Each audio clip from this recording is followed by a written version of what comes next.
Again, your ating Judah, no edit, no filter, just me. So for today's vlog, ayan, about naman pangarap ulit to, goals and pursuing your dreams. Ito naman yung ating binablog. So this is by my experience and sa mga kwento-kwento ng aking mga friends. So ayan, sinishare ko lang sa inyo, baka makapulutan mo ng aral. And kung nandito ka is interested ka sa title nito. So, maraming distraction, maraming challenges, but still, kailangan mo mag-focus sa goal mo. Maraming challenges, pero marami ka ring pangarap. Alright? Gets nyo?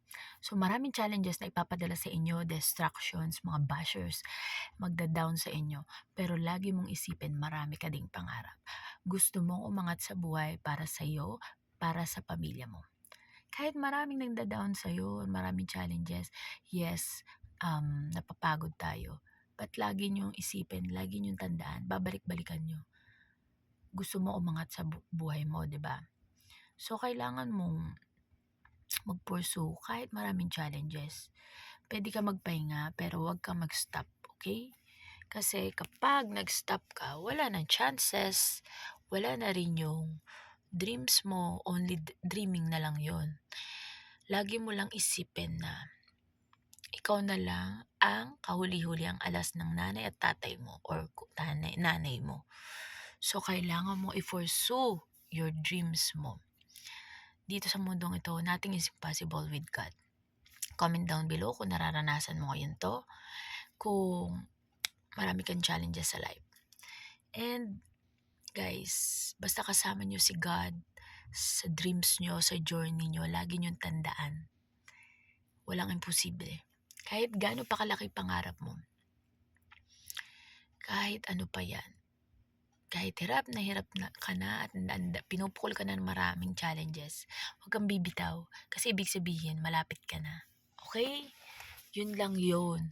Kasi ganyan talaga pinipigilan tayo para makarating tayo doon sa future. Kasi alam ng mga ating kalaban na maganda ang future natin. Basta tuloy-tuloy lang. Nakikita ka ni God na ginagawa mo yung best mo.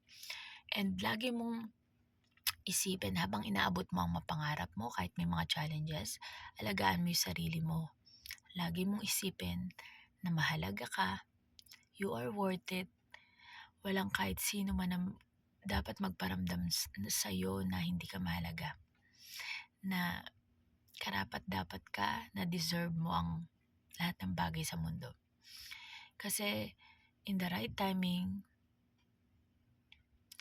someone will tell you that. Okay? You are enough, you are loved. And hanggang dito na lang. I hope may napulot kayo. And don't forget to like, share, and subscribe to my channel. And click the notification bell for more upcoming videos. Okay, hanggang sa muli. See you in my next vlog.